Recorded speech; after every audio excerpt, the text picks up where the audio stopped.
The silver serving tray trembled in my hands as I approached the massive oak door at the end of the hallway.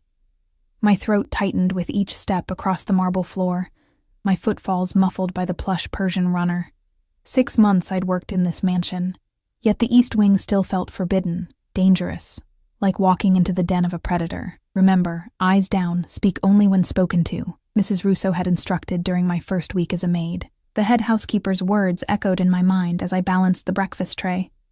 Careful not to spill the black coffee he demanded every morning at precisely 7:30. Mr. Castellano values punctuality above all else. I hesitated outside his bedroom door, my heart pounding against my ribs. 6 months. And I'd only glimpsed the master of the house a handful of times, usually from a distance as he strode through the mansion surrounded by men in dark suits with telltale bulges beneath their jackets. When our paths did cross, I made myself invisible, pressing against walls, lowering my gaze, becoming part of the furniture, just as we were instructed. The brass handle felt cold beneath my fingertips. I drew a deep breath, steadying the tray with one hand while knocking softly with the other. Silence. I knocked again, slightly louder. Nothing. My pulse quickened. 7:32. Mr. Castellano was never late for anything, and he expected the same precision from his staff. Mrs. Russo's warnings played on repeat in my mind. Never disturb him unnecessarily, but never, under any circumstances, let his coffee get cold. I closed my eyes, summoning courage from some hidden reservoir, and slowly turned the handle. The bedroom was dim, heavy blackout curtains drawn across floor-to-ceiling windows. Only a sliver of morning light cut through the darkness, illuminating the massive California king bed at the center of the room. The air smelled of expensive cologne and something else, something masculine and dangerous that made my stomach tighten. And there he was, Dominic Castellano, sprawled across silk sheets, one muscular arm flung above his head, the other resting on his bare chest, rising and falling with each breath. His black hair, usually slicked back when he moved through the mansion, fell across his forehead, softening features I'd only seen hardened with intensity or narrowed in calculation. I froze in the doorway, my gaze lingering a moment too long on the tattoos decorating his shoulders and chest, intricate designs disappearing beneath the sheet draped low across his hips. Heat rushed to my cheeks as I realized I was staring at my employer, the most feared man in the city in such an intimate state. Look away, Ellie. Look away now. I cleared my throat softly. Mr. Castellano, your coffee, sir. He didn't stir. The grandfather clock in the hallway chimed the half-hour, its deep resonance flooding me with panic. I'd never been in this situation before. My instructions were clear: deliver breakfast at 7:30. But no one had told me what to do if Mr. Castellano was still asleep. I took a tentative step into the room, then another. The plush carpet silenced my footsteps as I approached the nightstand, intending to leave the tray and slip away unnoticed. But as I drew closer to the bed, something felt wrong. His breathing seemed too measured, too even. A prickle of unease crawled up my spine. I'd grown up with 3 younger brothers. I knew what genuine sleep looked like. This wasn't it. Was Dominic Castellano pretending to be asleep? The thought was so absurd I almost laughed aloud. Why would one of the most powerful men in the criminal underworld feign sleep to trick a maid? It made no sense. I was being paranoid, reading too much into nothing. Still, I couldn't shake the feeling of being watched, evaluated. I set the tray down as quietly as possible and turned to leave. Where's Valentina? His voice, deep and rough with sleep, or the pretense of it, stopped me in my tracks. I turned slowly, keeping my eyes respectfully lowered to somewhere around his chest, which I immediately regretted when I was reminded of his state of undress. She's ill this morning, sir. Food poisoning, Mrs. Russo thinks. A lie. Valentina, the other maid assigned to the East Wing, had been fine when we'd shared breakfast in the staff quarters at 6. But Mr. Castellano didn't need to know that she was actually meeting her boyfriend in the garden shed instead of completing her morning duties. He studied me for a long moment, dark eyes unreadable in the dim light. You're Ellie, right? The new girl. Yes, sir. 6 months hardly qualified as new, but I didn't correct him.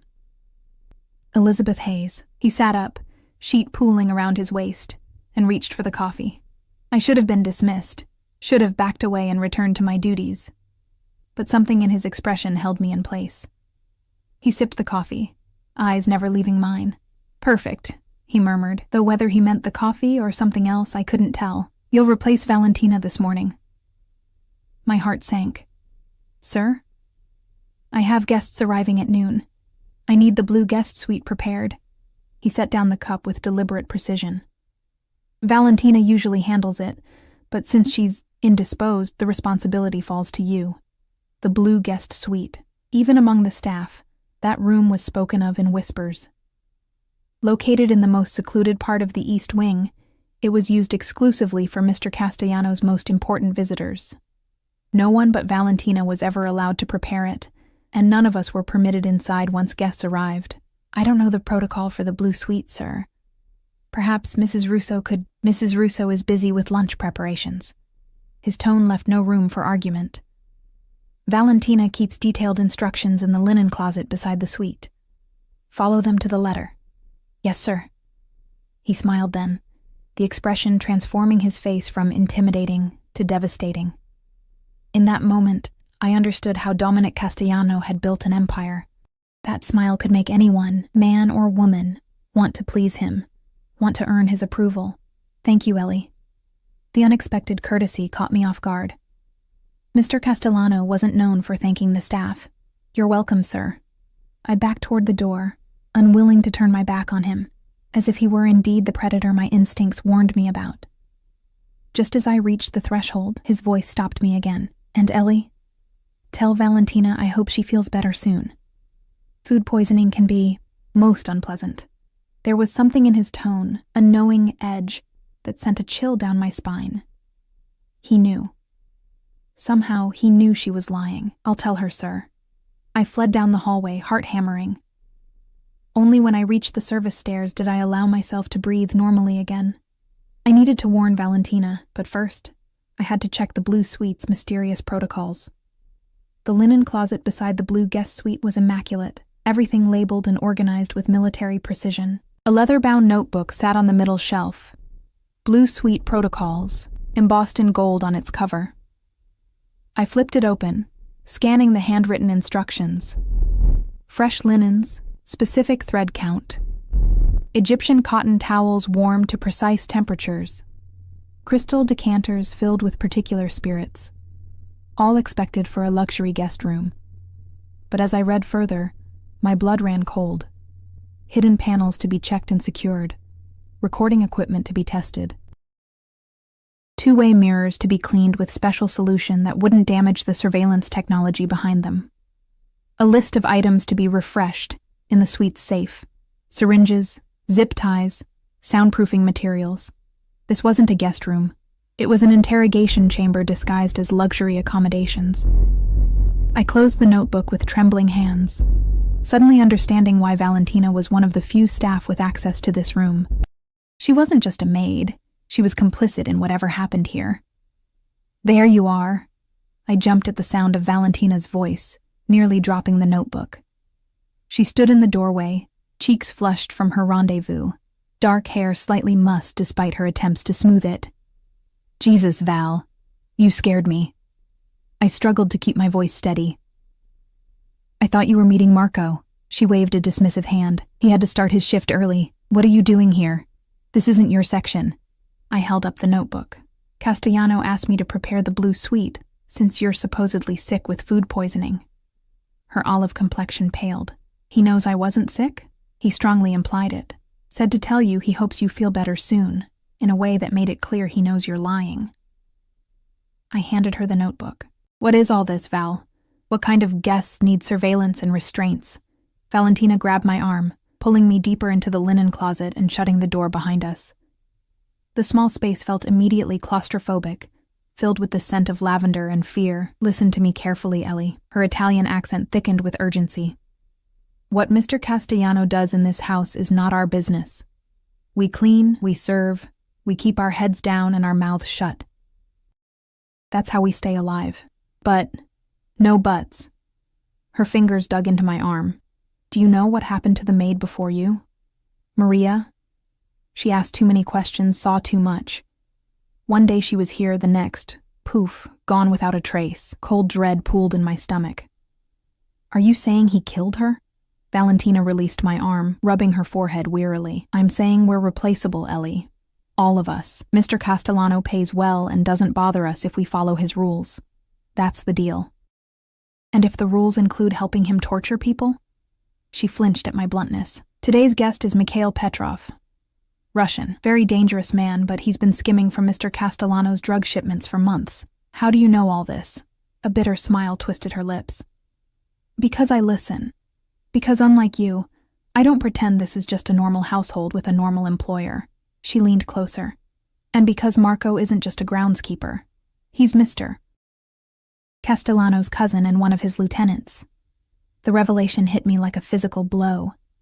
All these months I'd thought Valentina was just like me, an ordinary woman working a well-paying job, turning a blind eye to our employer's criminal activities as long as they remained abstract, distant from our daily lives.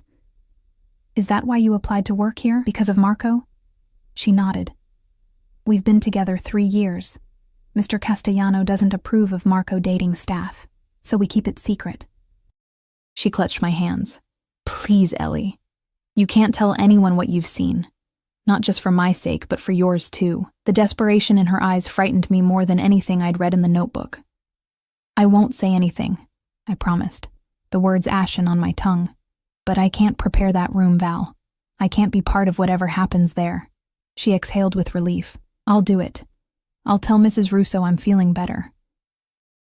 She hesitated, then added, You should request a transfer to the West Wing. It's safer there, further from Mr. Castellano's business. Maybe I should just quit. Valentina's laugh held no humor. No one just quits working for Dominic Castellano. The things you've seen, the things you know, you think he'd let you walk away with that knowledge? She squeezed my hands. Request the transfer. Keep your head down. Forget about the blue suite. With that, she took the notebook and slipped out of the closet, leaving me alone with the weight of everything I'd discovered. I leaned against the shelves, trying to steady my breathing. How had I been so naive? Signs of Castellano's true nature were everywhere. The armed guards, the mysterious meetings, the sections of the mansion that were strictly off-limits. I'd chosen to ignore them, telling myself I was just a maid, that his business didn't concern me.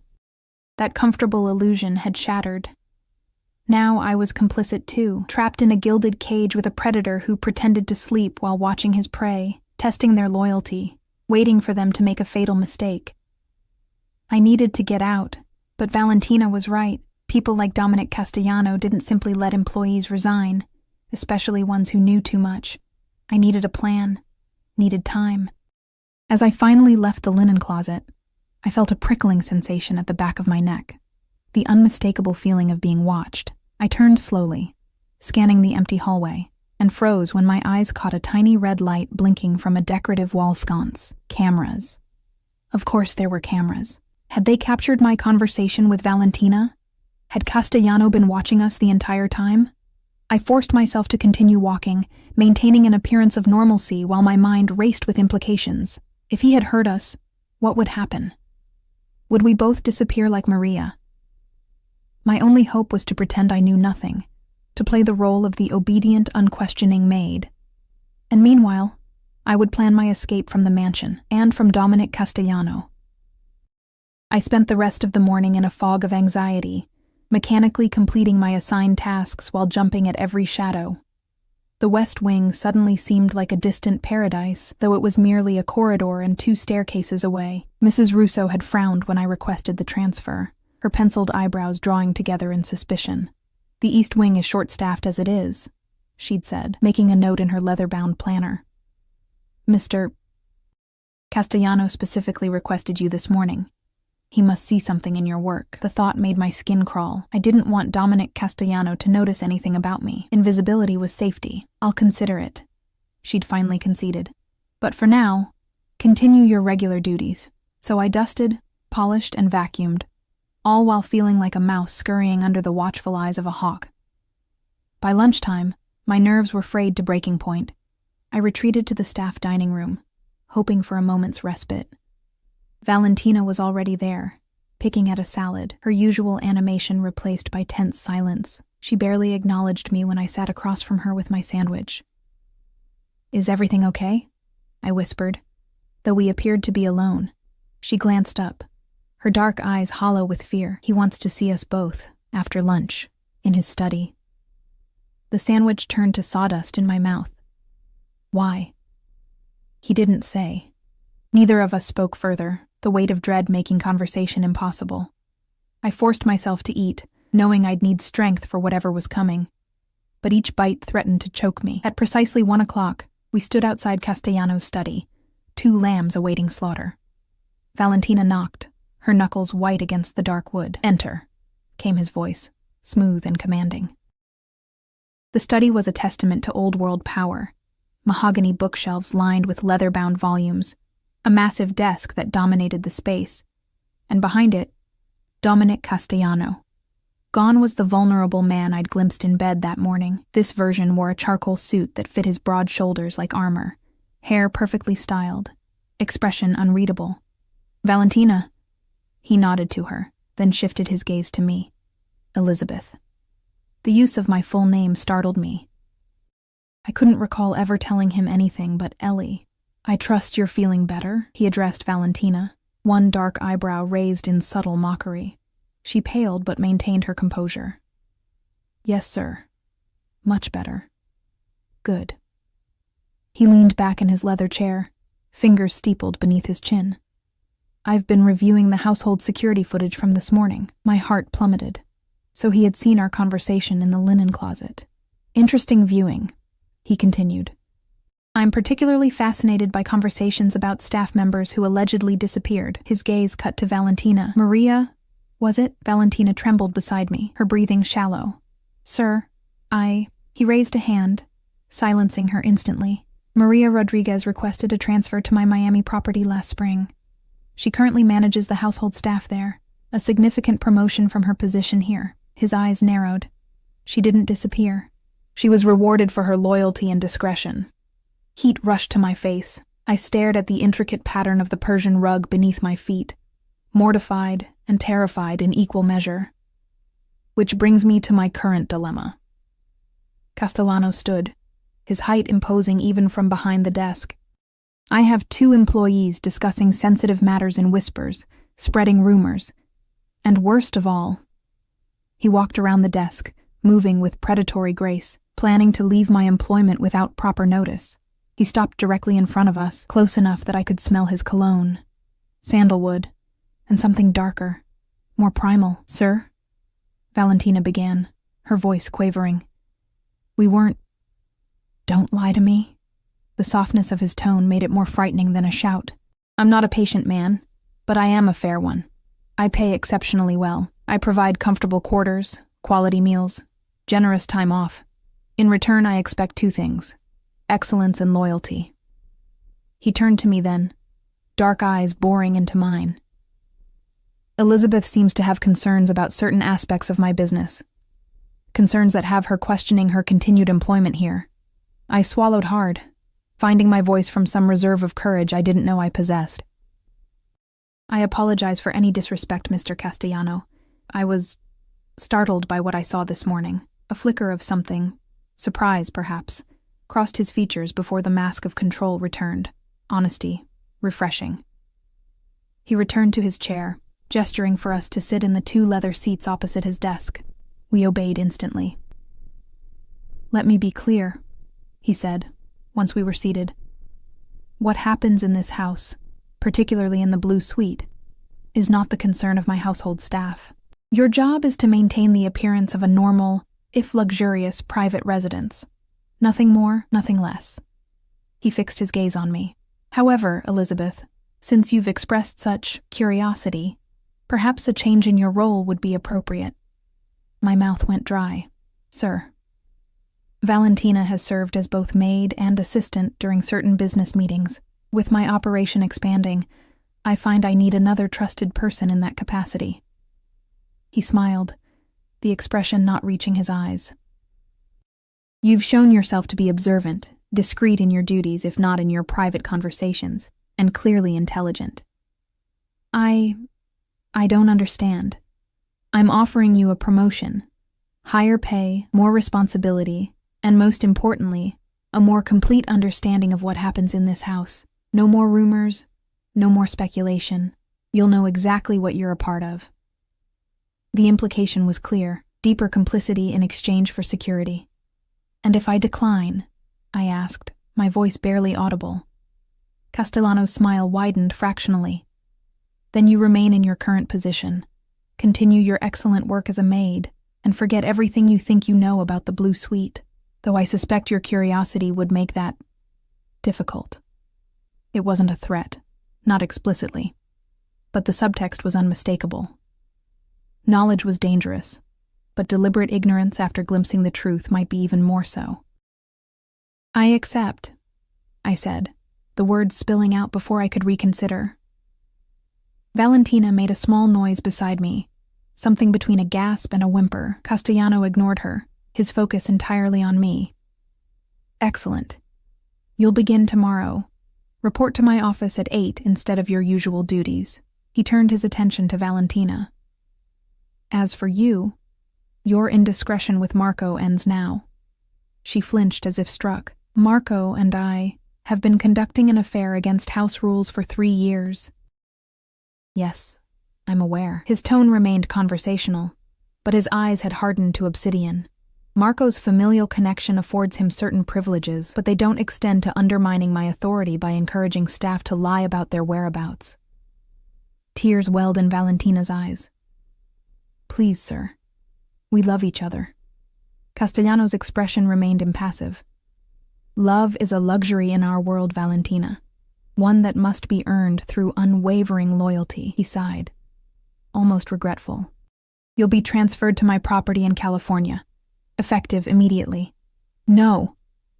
The word burst from her with raw anguish. Please, I'll end things with Marco.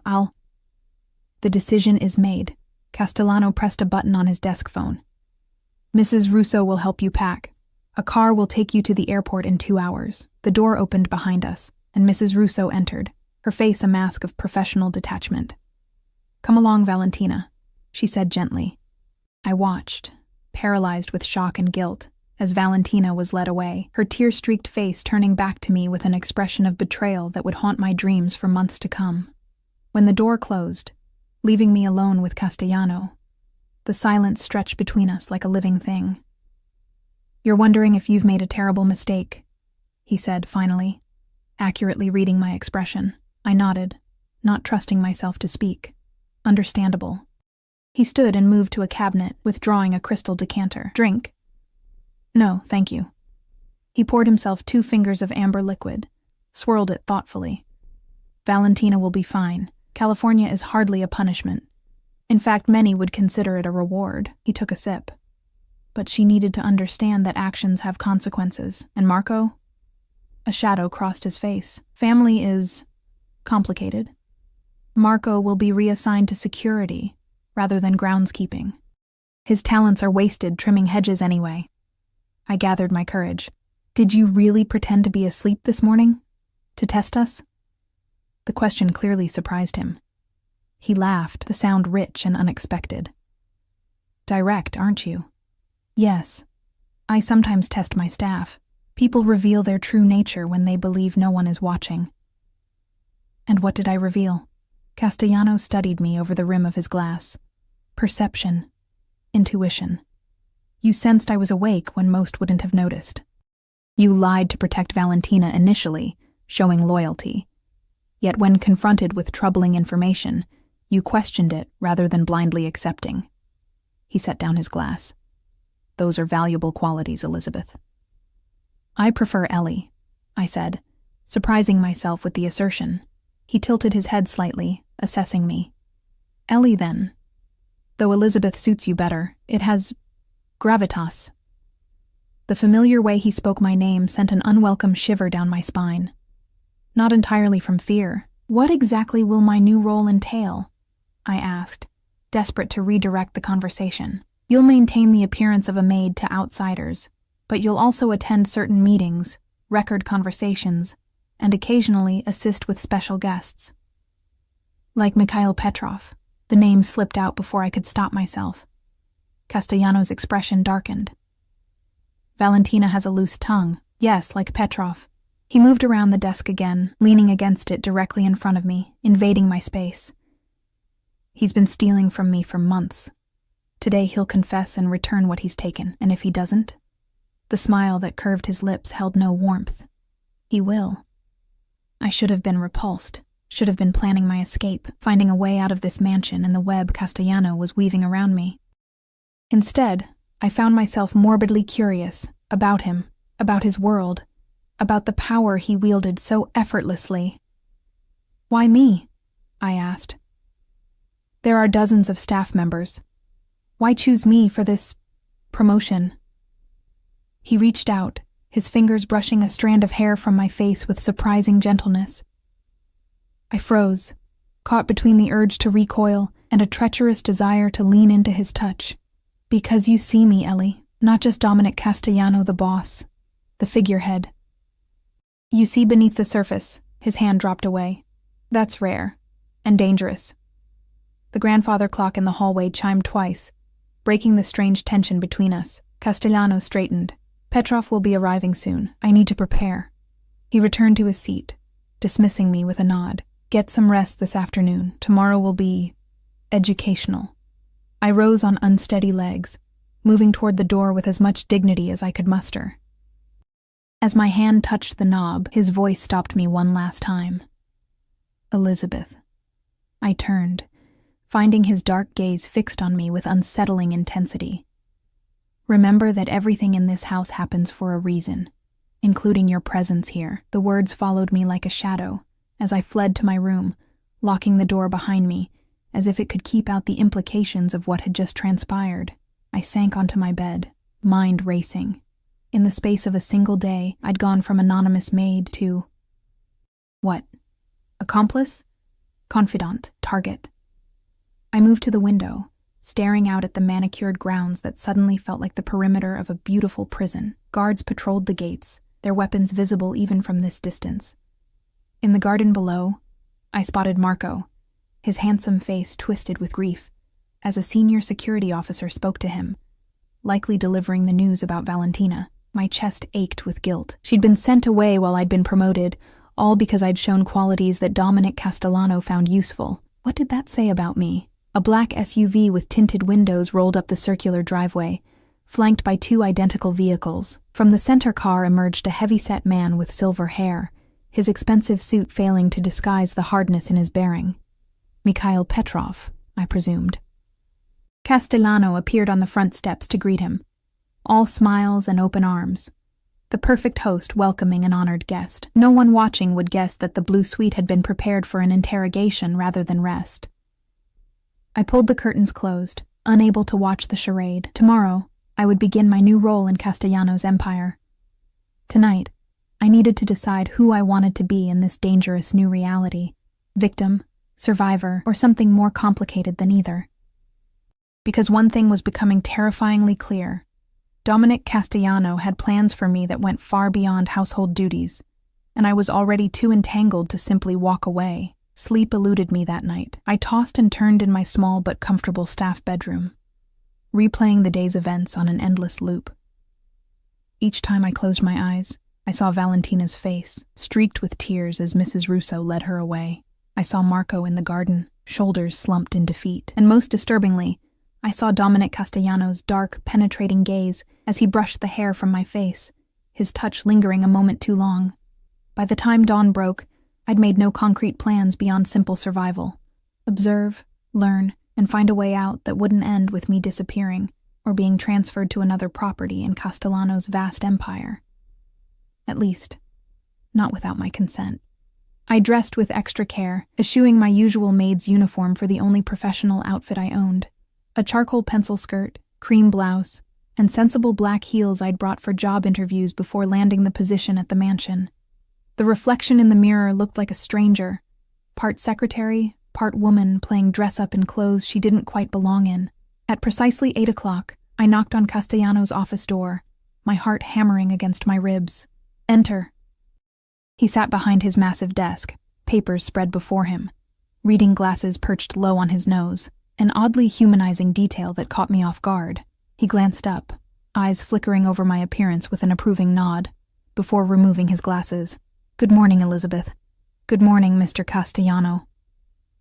I remained standing just inside the door, uncertain of my place in this new dynamic. "Coffee?" He gestured to an elegant silver service on a side table. "Help yourself. And pour me a cup as well, Black." I complied, grateful for the familiar task amidst so much uncertainty. The routine of preparing coffee steadied my hands, gave me a moment to compose myself. "Your conversation with Mr. Petrov yesterday," I began, setting his cup before him. "Was it productive?" Something like amusement flickered in his eyes. "Very. He's currently recovering in the Blue Suite. You'll bring him lunch later today." The casual way he referred to recovering, as if Petrov were convalescing from illness rather than whatever had transpired in that room, sent a chill through me. "He's still here?" I couldn't mask my surprise. Castellano sipped his coffee. Mikhail and I reached an understanding, but certain details remained to be finalized. "He'll be our guest for another day or two." I took the seat across from him when he motioned for me to sit, perching on the edge as if ready to flee. "You have questions," he stated, setting down his cup. "Ask them." The invitation, or was it a command, hung between us. I hesitated, weighing the dangers of curiosity against the risks of remaining ignorant. What exactly happened to Valentina? His eyebrow arched, clearly not the question he'd expected. "She's on a plane to San Francisco. As I said, my estate there is quite beautiful. Overlooking the bay, staff quarters with a view most people would pay thousands for monthly. Hardly exile. But away from Marco, away from everything she knows. Actions have consequences, Elizabeth." He leaned forward, intensity radiating from him like heat. "Valentina compromised security protocols, lied about her whereabouts while on duty, and spread malicious rumors about my treatment of staff. In most organizations, that would result in termination. In mine, it means reassignment." I nodded slowly, processing his words. There was a cold logic to his punishment, a twisted fairness I hadn't expected. "And what happens if I fail to meet your expectations in my new role?" The question hung between us, more revealing than I'd intended. Castellano studied me for a long moment, his expression softening fractionally. "You won't." The simple confidence in his words was more unsettling than any threat could have been. "But if I did," I pressed. He sighed, leaning back in his chair. "You fear ending up like Valentina, or worse, like the Maria of Valentina's imagination." He shook his head. "I don't discard valuable assets, Elizabeth. I cultivate them. If this particular role doesn't suit you, we'll find another that does." "You make it sound like I have a choice." "Everyone has choices." His voice hardened. "Some are simply more limited than others." Before I could respond, the intercom on his desk buzzed. He pressed a button. "Yes?" "Mr. Romano has arrived for your 9 o'clock, came Mrs. Russo's crisp voice. "Send him in, and have Mrs. Hayes's credentials prepared." He released the button, turning back to me. "Anthony Romano is my attorney. He handles both my legitimate businesses and other matters. You'll be taking notes during our meeting." My surprise must have shown on my face because he added, "Your employment file mentions a background in administrative work before joining my staff. 2 years as a legal assistant, if I recall correctly." The fact that he knew this detail, one I'd almost forgotten myself, was disconcerting. How closely had he been watching me? Yes, that's right. For a small firm in Connecticut. Then this should feel familiar. He opened a drawer, withdrawing a slim laptop. "Everything discussed stays in this room.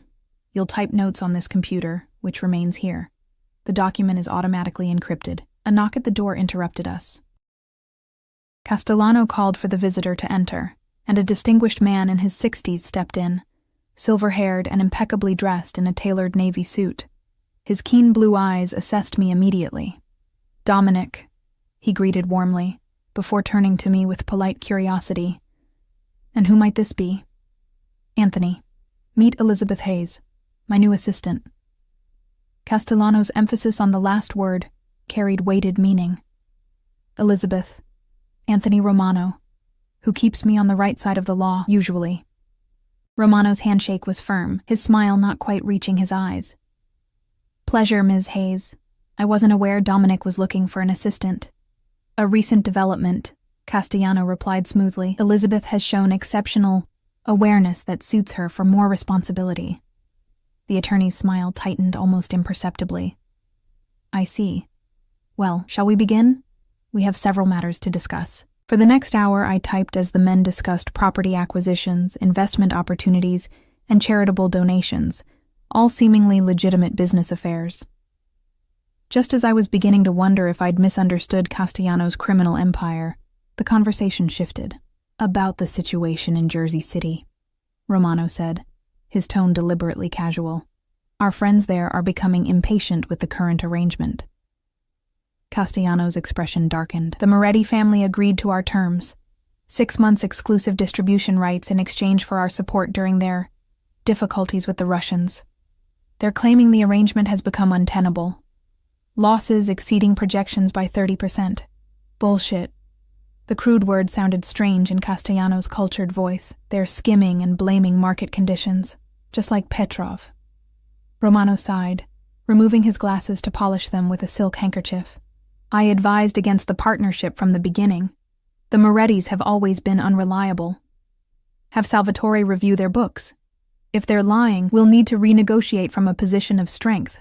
Castellano glanced at me. Make a note for Sal. Full audit of Moretti operations. Priority. I dutifully typed the instruction, maintaining a neutral expression, despite the clear implication of criminal activity. This was the world I'd glimpsed from afar, now coming into sharp focus. Drug distribution territories, rival families, the machinery of organized crime operating beneath a veneer of legitimacy. The meeting continued, shifting between legal business and criminal operations with unsettling fluidity. Throughout it all, I typed, observed, and tried to reconcile the sophisticated businessman before me with the implied violence of his other dealings. When Romano finally departed, I saved the document as instructed and closed the laptop. You did well, Castellano said, studying me with that penetrating gaze. Most people show more discomfort during their first exposure to the less public aspects of my business. I'm very good at hiding my discomfort, I replied honestly. That earned me a genuine laugh, the sound warming his features in a way that was dangerously appealing. Honest, at least. He checked his watch. It's nearly noon. Time for you to meet our guest. My stomach tightened with dread. Mr. Petrov. Indeed. Castellano rose, straightening his already immaculate suit. Mrs. Russo has prepared a meal for him. You'll deliver it and assess his condition. I'm not medically trained, I protested weakly. A fact I'm well aware of. He moved toward the door, clearly expecting me to follow. You're observing, Elizabeth. Your impressions are valuable precisely because they're unfiltered by experience in my world. The blue suite was located at the far end of the east wing, its double doors guarded by 2 men whose bulky jackets poorly concealed their weapons. They nodded respectfully to Castellano, one opening the door for us without comment. The outer sitting room was exactly as one would expect in a luxury guest suite. Elegant furnishings, tasteful artwork, fresh flowers in crystal vases. Nothing to suggest its true purpose. Castellano gestured for me to wait as he proceeded to the bedroom door, knocking once before entering. Muffled conversation drifted out. Castellano's measured tones contrasted with another man's hoarser voice, tinged with an accent I couldn't quite place. After several minutes, Castellano emerged, expression unreadable. He's presentable. Bring in the lunch tray and observe while he eats. Make conversation if he initiates it, but volunteer nothing about yourself or this household. I retrieved the tray from Mrs. Russo, who waited discreetly in the hallway, her face revealing nothing as she handed it over. The weight of silver domes and fine china seemed to increase with each step toward the bedroom. The man propped up in the 4-poster bed barely resembled the confident figure I'd glimpsed from my window the day before. Mikhail Petrov's silver hair was disheveled, his face ashen and drawn. His right hand was heavily bandaged, and a spectacular bruise bloomed across his left cheekbone. Your lunch, Mr. Petrov, I said, my voice steadier than I expected as I placed the tray across his lap. His bloodshot eyes studied me with weary suspicion. Another one of Dominic's pretty birds, he muttered, his accent thicker than I'd anticipated. Come to sing for the broken man, yes. I ignored the comment, arranging the silverware with mechanical precision. Can I get you anything else, sir? Water? Pain medication? Petrov laughed, the sound ending in a wince as it apparently aggravated some unseen injury. Medication, yes, the strongest you have. Enough to stop the pain permanently, perhaps. The gallows humor made my skin crawl. I'll have to consult with Mr. Castellano regarding medication. Of course you will. He lifted the silver dome with his uninjured hand, revealing a perfectly prepared filet mignon, roasted vegetables, and potato puree. He feeds his prisoners well, I'll give him that. I remained silent, standing at a respectful distance while he picked at the meal with his left hand, clearly struggling with the unfamiliar coordination. You're new, he said after several awkward minutes. The others, they don't look me in the eye. But you're still curious, still thinking you're separate from all this. He gestured vaguely at his injuries with his bandaged hand. I'm just here to ensure you have what you need, Mr. Petrov. He snorted. What I need is a time machine to go back and never cross Dominic Castellano. He set down his fork. You know what he did to me? To secure my cooperation? I shook my head, though dread pooled in my stomach. He didn't touch me himself. Too refined for that, our Dominic. Petrov's voice turned bitter. His men worked on me for hours. Very professional, no permanent damage, just enough pain to make my resolve crumble like dust. He held up his bandaged hand. Then Dominic enters, all apologies about the unpleasantness. Says we can end this easily. Takes out a beautiful antique letter opener from his pocket. My throat constricted as I anticipated what was coming. One finger. Petrov continued, eyes haunted. That was the price of my betrayal, one finger and the return of his merchandise. A bargain, he called it. He laughed again, that same hollow sound. And do you know what I felt when he left? Gratitude. Fucking gratitude that he'd only taken a finger. I stood frozen, unable to respond, unable to process the casual brutality of what he described. That's his true power, Petrov said, pushing away the barely touched food, not the pain he inflicts, but how he makes you thank him for not doing worse. His gaze locked with mine. Remember that, pretty bird, when he turns those dark eyes on you. When he makes you feel special, chosen. It's just another form of control. The door opened behind me, and I nearly jumped out of my skin. Castellano entered, his timing so perfect I wondered if he'd been listening. Enjoying your lunch, Mikhail? He asked pleasantly, as if inquiring of an honored guest rather than a mutilated prisoner. Petrov's demeanor changed instantly, fear replacing bitterness. Yes. Thank you, Dominic. Very generous. Excellent. I trust Ms. Hayes has been attentive to your needs? Very professional, Petrov mumbled, eyes downcast. Elizabeth, please take the tray and give us a moment. Castellano's tone was light, but the command was unmistakable. I gathered the dishes with trembling hands, avoiding both men's gazes as I backed toward the door. Oh, and Elizabeth? Castellano called as I reached the threshold. I paused, dreading what might come next. Have Mrs. Russo prepare a car for Mr. Petrov. He'll be leaving us this afternoon. Relief flooded Petrov's face, so naked and profound that it made my chest ache. Castellano's mercurial shifts between cruelty and mercy were perhaps more terrifying than consistent brutality would have been. Yes, sir, I managed, before fleeing with the tray. I delivered Castellano's instructions to Mrs. Russo in the kitchen, then escaped to a small staff bathroom where I promptly vomited, my body rejecting the horror of what I'd witnessed and heard, the clinical violence, the psychological manipulation. The way both men had looked at me, Petrov with pity, Castellano with expectation. When I'd composed myself, splashing cold water on my face and rinsing my mouth, I stared at my reflection in the small mirror. Who was this woman with haunted eyes looking back at me? How had I gone from dusting antiques to facilitating torture in the space of 24 hours? Petrov's warning echoed in my mind. When he makes you feel special, chosen, it's just another form of control. And yet, wasn't there truth in what Castellano had said as well? Everyone has choices, Some are simply more limited than others. My choice now was clear: play along, gain his trust, and find a way out that wouldn't end with me broken like Petrov or exiled like Valentina. Because one thing was certain: I couldn't remain in Dominic Castellano's world and keep my soul intact. I straightened my blouse, smoothed my hair, and prepared to return to the lion's den, my mind already formulating a plan that felt both impossible and absolutely necessary. I would escape this gilded cage, no matter what it took. 3 weeks passed in a blur of disturbing revelations and moral compromises. Each day, I sank deeper into Castellano's world, learning its rhythms and rules, storing away information that might eventually secure my freedom. I recorded meetings, transcribed conversations, and maintained the facade of the perfect assistant, efficient, discreet, and apparently untroubled by the criminal enterprise unfolding around me. Castellano grew to rely on my presence.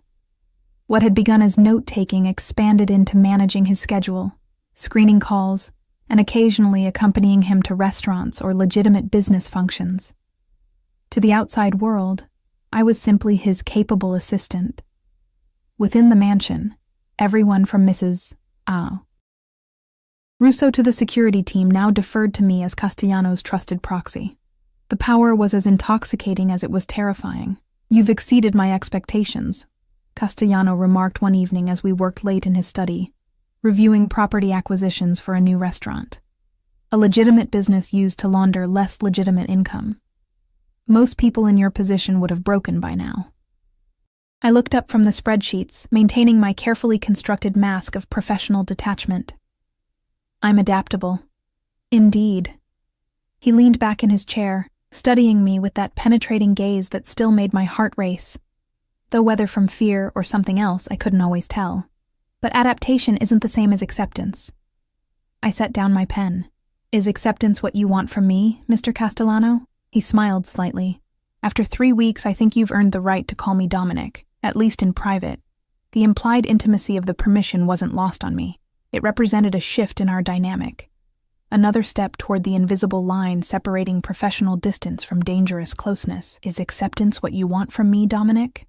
I repeated, testing the weight of his name on my tongue. He rose and moved to the sideboard, pouring 2 glasses of wine without asking if I wanted one. "What I want," he said, handing me a glass of deep burgundy liquid, "is for you to stop planning your escape." The wine sloshed as my hand trembled. "I don't know what you mean." "Don't insult my intelligence, Elizabeth." His tone remained conversational, but his eyes hardened. The careful questions about my schedule, the interest in security protocols, the way you've befriended my drivers, learning the rotation of shifts. He took a measured sip of wine. "Gathering intelligence is the first step in any strategic exit." Fear coursed through me, cold and paralyzing. I'd been so careful, so subtle in my information gathering. Yet he'd seen through me as if my thoughts were written on my skin. "Are you going to stop me?" I asked quietly. To my surprise, he laughed. "If I wanted to stop you, we wouldn't be having this conversation. You'd be joining Valentina in California, or perhaps my property in Montana. Much more remote, fewer opportunities to slip away unnoticed." I set down the untouched wine, my mouth dry with dread. "Then what do you want?" "I want you to make an informed decision."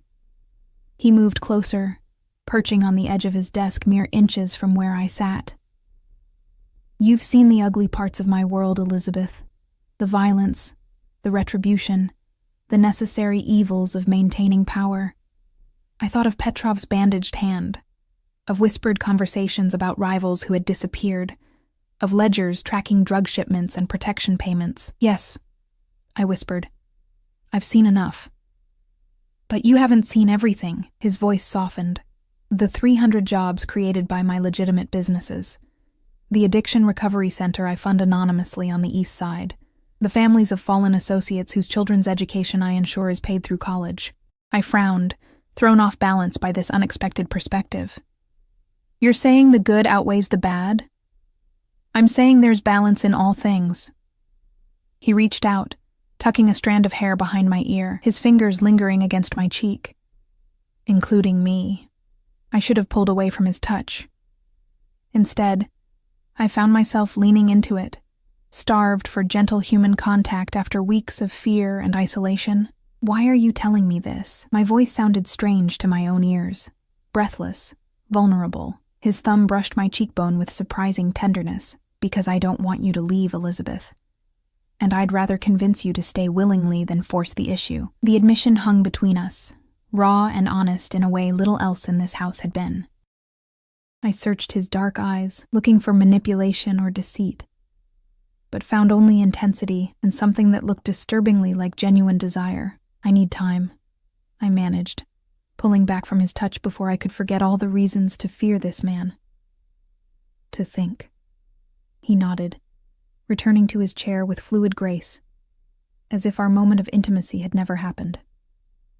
Take the weekend. Monday morning we'll discuss your decision. The abrupt shift back to business was disorienting. And if I still want to leave, then I'll require 2 weeks' notice, during which you'll train your replacement.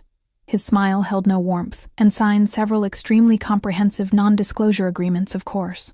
The casual mention of a replacement sent an unexpected pang through me. Jealousy? Surely not. I should be relieved at the prospect of escape, not territorial over a position I'd never wanted.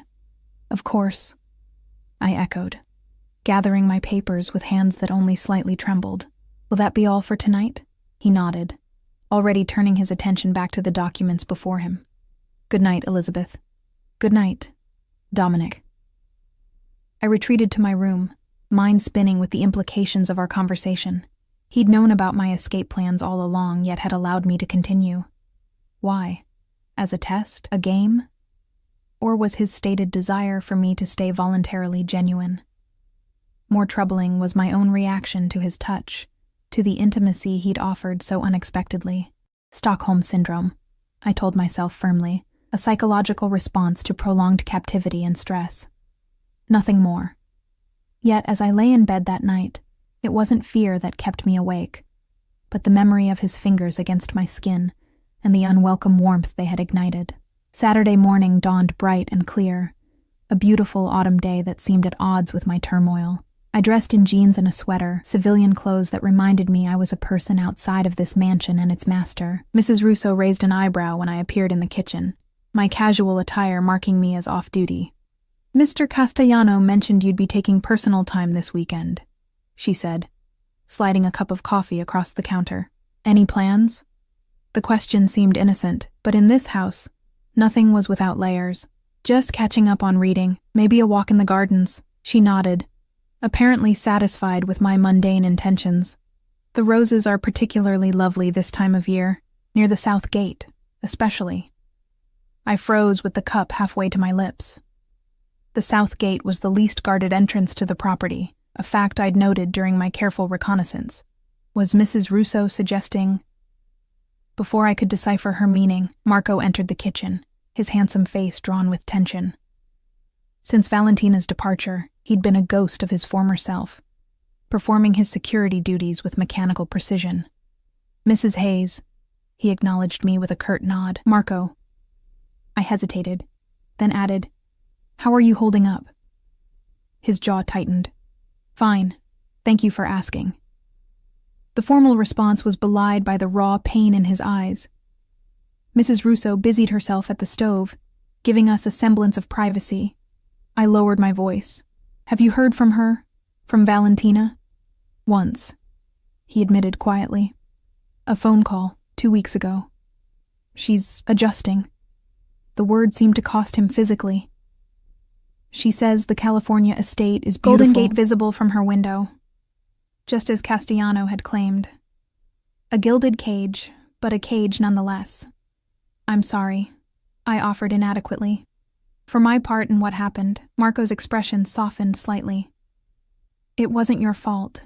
We knew the risks. He glanced around, then leaned closer. Be careful, Elizabeth. The boss has plans for you. I've seen how he watches you. A shiver ran down my spine. What do you mean? Just watch yourself. Dominic Castellano doesn't form attachments easily, but when he does... Marco shook his head. It's intense.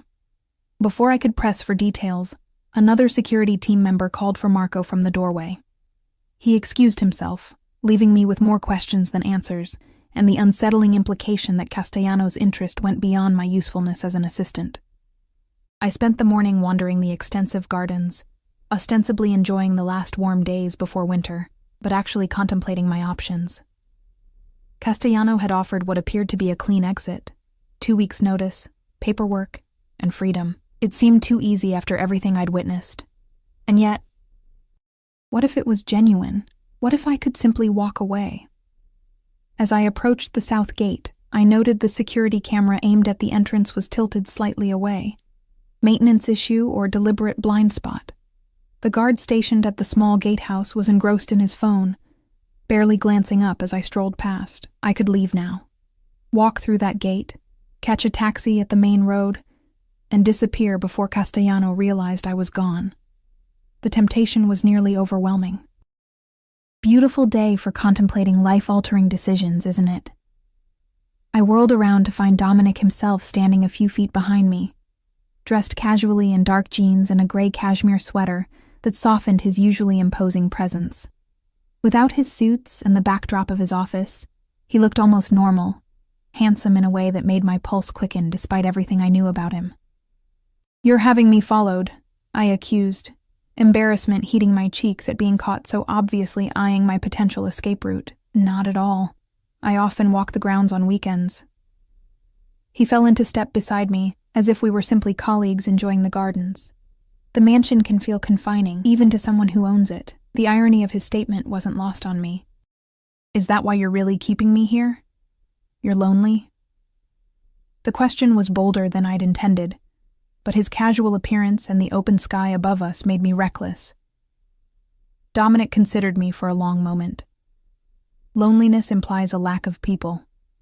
I'm surrounded by people.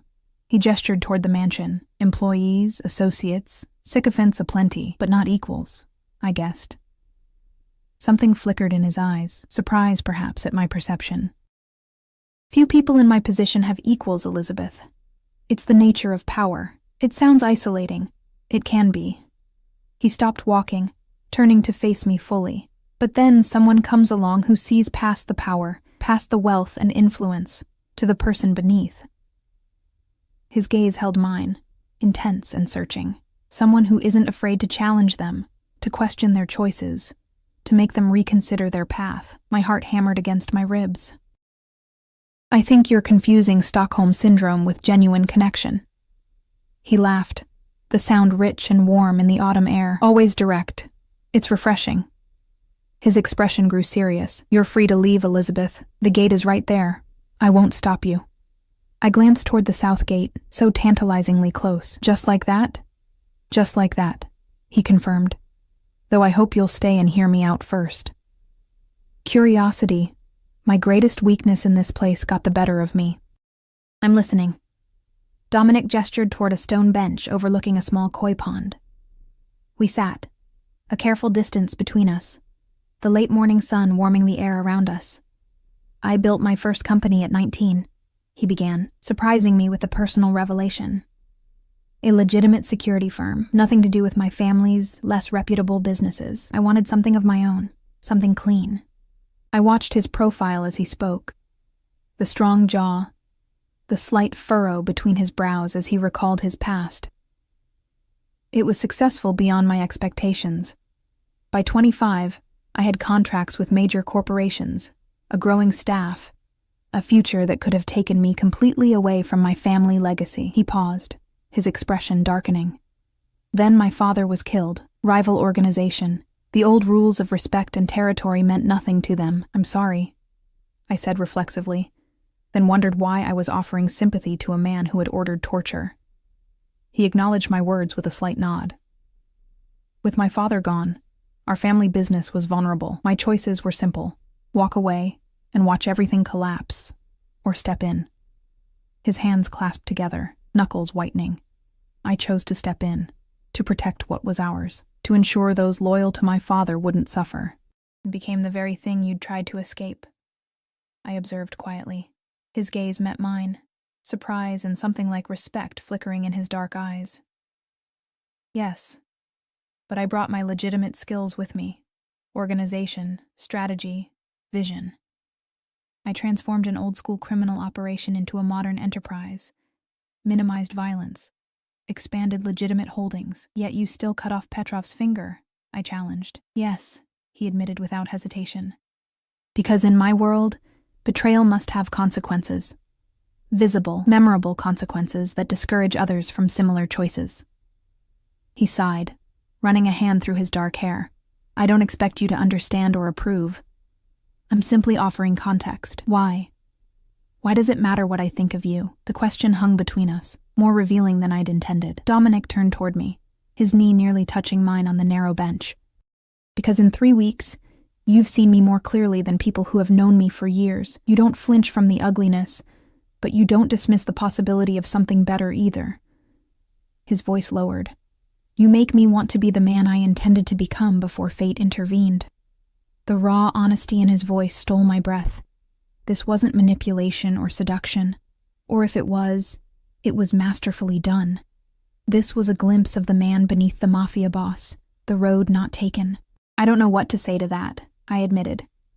Say you'll stay, he replied simply. Not as my employee, but as a partner. Someone who can help bridge my two worlds with her intelligence and perspective. Partner, I repeated carefully. In what sense? His lips curved in a smile that transformed his face, softening the hard edges of power into something dangerously appealing. In whatever sense develops naturally between us. No pressure, no expectations beyond mutual respect. It was tempting, more tempting than I wanted to admit. The attraction I'd been fighting since that first morning in his bedroom had only grown as I'd glimpsed the complexity beneath his controlled exterior, but the danger hadn't diminished. I need more time, I said finally, to think, to be sure. He nodded, accepting my hesitation without visible disappointment. Of course. He stood, offering his hand to help me up from the bench. Take all the time you need. I placed my fingers in his, allowing him to pull me to my feet. The contact sent a jolt of awareness through me that had nothing to do with fear, and everything to do with the electricity that had been building between us. Thank you for your honesty, I said, withdrawing my hand before the touch could linger. Thank you for listening. He stepped back, giving me space. Whatever you decide on Monday, Elizabeth, know that I respect your choice. He walked away then, leaving me beside the koi pond with the south gate still visible in the distance, and the realization that my decision had just become infinitely more complicated. Because despite everything I knew about Dominic Castellano, despite the violence and manipulation I'd witnessed, I was no longer certain that leaving was what I truly wanted. Sunday passed in a fog of indecision. I alternated between packing my meager belongings and unpacking them again, drafting resignation letters I couldn't bring myself to finish, and standing at my window watching the comings and goings of Castellano's empire with new eyes. By evening, I was no closer to a decision. I avoided the common areas, having meals delivered to my room by a sympathetic kitchen staff member who asked no questions about my self-imposed isolation. If Dominic wondered about my absence, he didn't seek me out, true to his word about giving me space to think. Sleep eluded me that night. I tossed and turned, replaying every interaction with Dominic since that first morning when I'd caught him pretending to sleep. Had he been testing me even then? Identifying qualities he could use? Or had he genuinely seen something in me that resonated with the man he might have become under different circumstances? Around 3 a.m, I gave up on rest and slipped from my room, padding barefoot through the silent mansion to the library, a quiet refuge I'd discovered during my second week. The vast room with its floor-to-ceiling bookshelves and comfortable reading nooks had become my sanctuary when the weight of what I was witnessing became too much. I didn't bother with lights, the full moon streaming through tall windows providing enough illumination to navigate to my favorite armchair in the corner. I curled up, drawing my knees to my chest, and stared out at the silvered landscape beyond the glass. Couldn't sleep either. I nearly jumped out of my skin at the soft voice from the shadows. Dominic emerged from the darkness near one of the bookshelves, a leather-bound volume in his hands. Like me, he was dressed for sleep. Loose pajama pants and a simple t-shirt that made him look younger, more vulnerable than the powerful figure he presented to the world. I didn't realize anyone was here, I said, my voice slightly unsteady. I'm sorry to intrude. You're not intruding, He approached slowly as if afraid of startling me further. I often read here when sleep proves elusive. Something about the quiet and the books. It settles the mind. I nodded, understanding exactly what he meant. What are you reading? He held up the volume. Marcus Aurelius, Meditations, Ancient Wisdom for Modern Problems. A self-deprecating smile crossed his lips. Though I doubt the emperor ever had to deal with Russian drug smugglers or rival crime families. Despite everything, I found myself smiling. Probably not. Though politics in ancient Rome could be just as cutthroat from what I've read. True enough. He hesitated, then gestured to the chair opposite mine. May I? I nodded, and he settled into the matching armchair, close enough for conversation but maintaining a respectful distance. Have you made your decision? He asked after a moment of comfortable silence.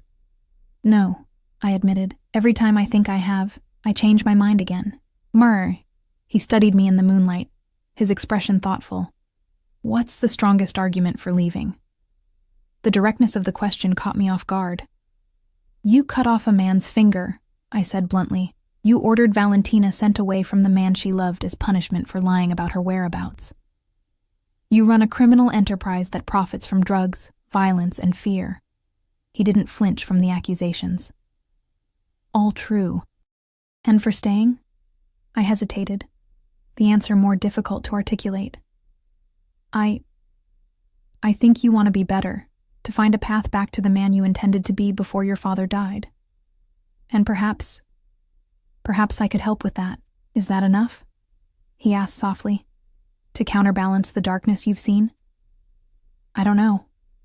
I looked down at my hands, twisted in my lap. Logic says I should walk away. Self-preservation demands it. But?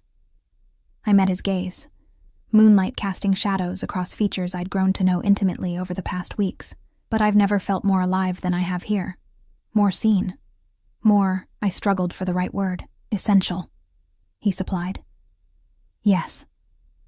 The simple truth of it resonated through me. And that terrifies me, because I don't know if it's real or just another form of manipulation. If I'm seeing the man, or the mask. Dominic set his book aside and leaned forward, elbows on his knees. Ask me anything, Elizabeth, right now in this moment. No guards, no pretenses.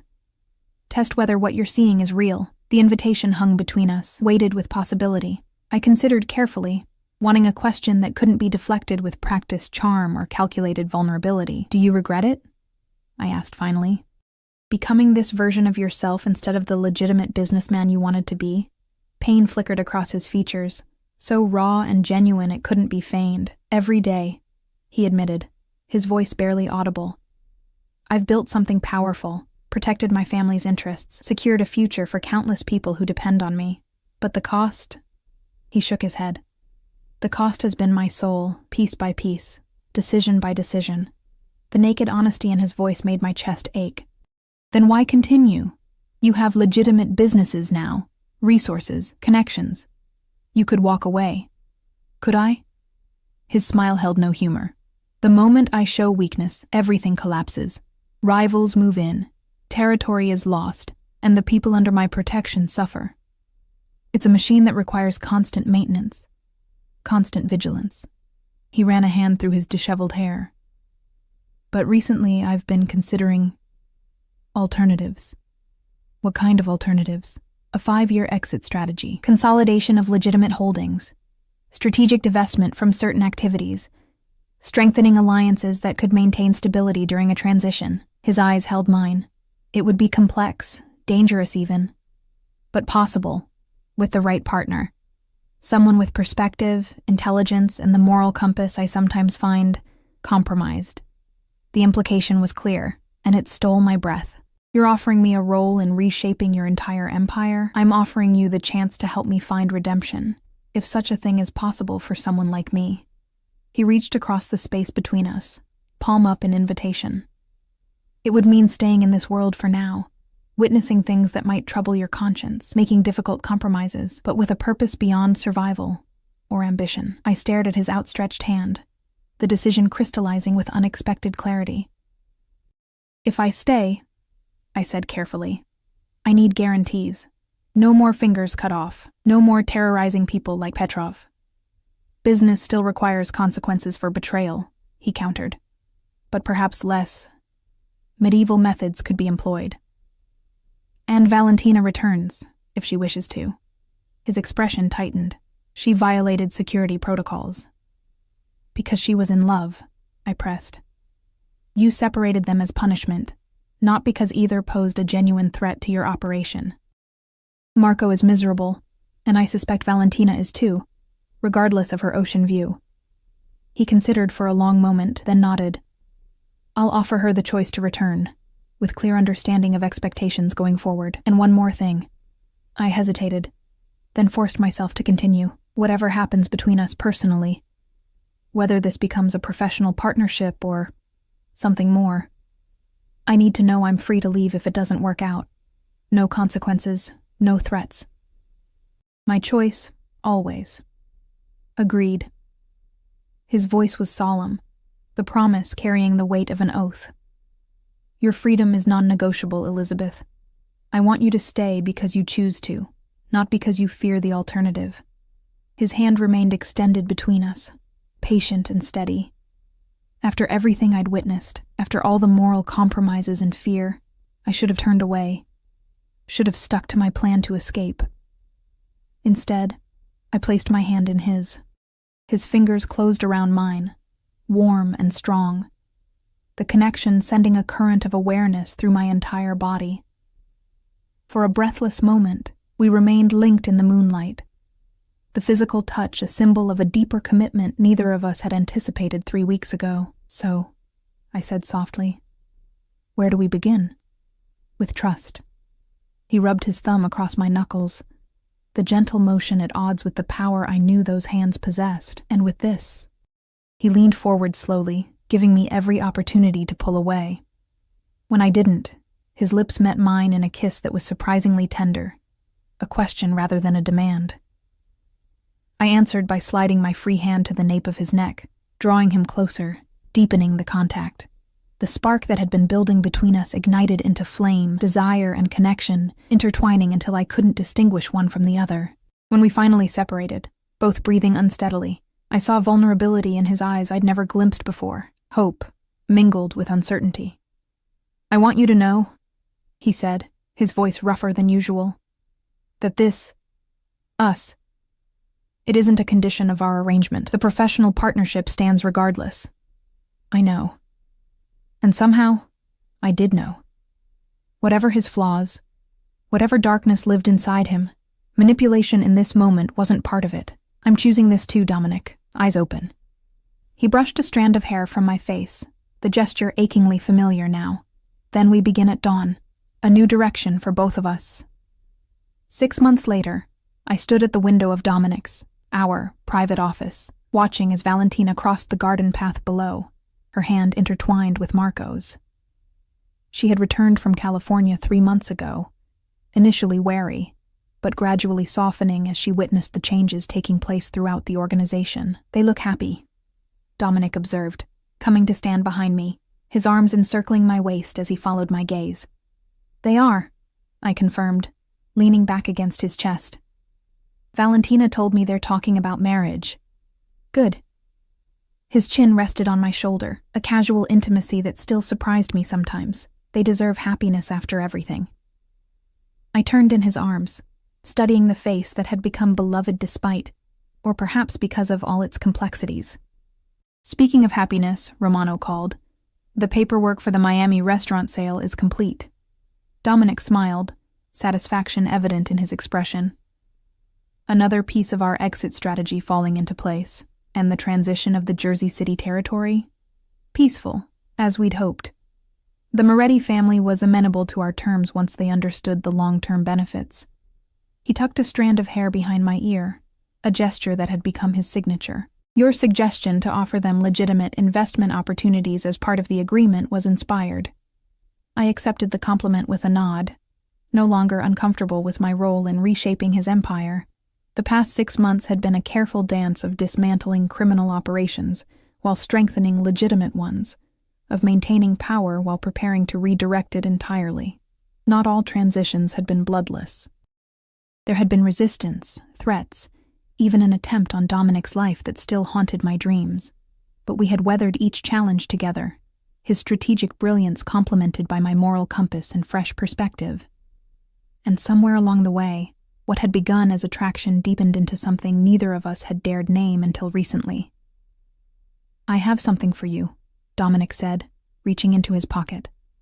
"A token of everything." He withdrew a small velvet box, and my heart stuttered in my chest. "Dominic." "It's not what you think," he said quickly, though his smile suggested he wasn't opposed to that idea eventually. "Open it." Inside the box lay a simple silver key on a delicate chain. I lifted it, puzzled. "What does it open?" "A cottage in Vermont.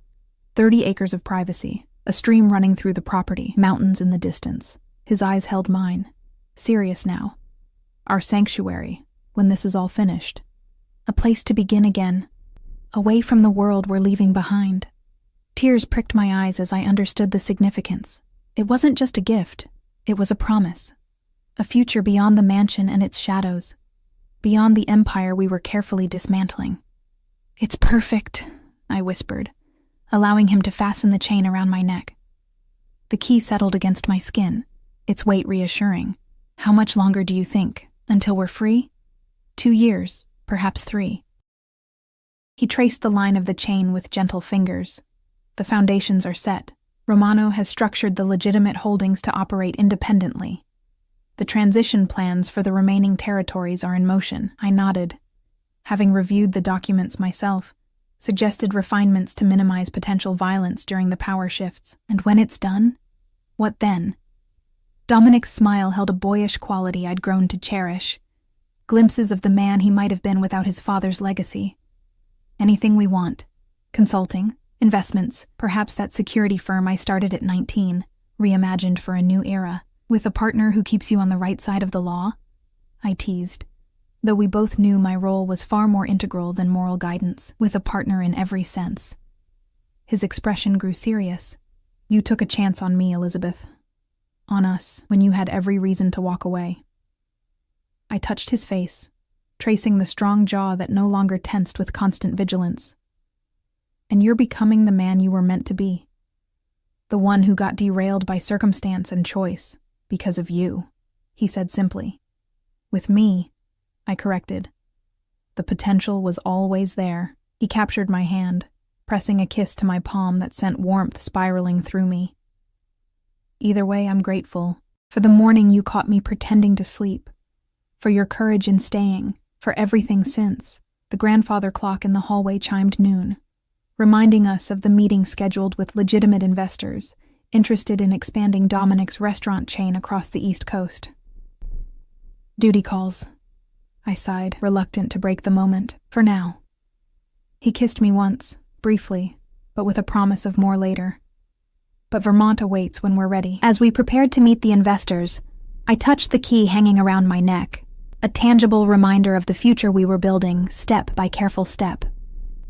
From captive to partner, from fear to love, my path with Dominic Castellano had been neither simple nor morally straightforward. But standing beside him now, watching him guide his empire toward legitimacy with the same strategic brilliance he'd once applied to criminal enterprises, I knew I'd made the right choice that moonlit night in the library. We were both finding redemption in the most unexpected of places. Each other. Later that evening, as we reviewed the day's successful negotiations, Dominic's phone buzzed with a message. He checked it, his expression shifting to one of quiet satisfaction. "Good news?" I asked. He handed me the phone, showing a message from his associate in Miami. "Final shipment complete. Clean transition confirmed. No incidents." Another piece of the criminal operation, dismantled without bloodshed. Another step toward the future symbolized by the key around my neck. "We're really doing this," I said, a mixture of wonder and relief in my voice. Dominic took back his phone, set it aside, and drew me into his arms. "We are. No more pretending to sleep while testing loyalties. No more blue suites with their hidden purposes. No more fear," I added, resting my head against his chest, listening to the steady beat of his heart. for either of us, because that was the truth I'd come to understand. Dominic had been as trapped as I was, perhaps more so, caged by expectations, by the empire he'd inherited, by the role he'd assumed to protect what was his. Together, we'd found the key to both our prisons. And step by careful step, we were walking toward freedom, toward Vermont, toward a future neither of us had dared imagine until we found each other. "I love you," I said, the words still new enough to thrill me as they passed my lips. Despite everything, because of everything. His arms tightened around me, his voice rough with emotion. "And I love you, Elizabeth, more than I thought possible." Outside the mansion windows, darkness fell over the grounds that had once seemed like the boundaries of a gilded cage. Now they were simply the starting point of a journey. Complicated, challenging, but filled with the promise of redemption. For a man who had once pretended to sleep to test his maids, and a woman who had frozen upon hearing their whispered plans, we had found an unexpected truth. Sometimes the most unlikely beginnings lead to the most profound transformations. And as Dominic's lips found mine once more, I knew with absolute certainty that our transformation was just beginning.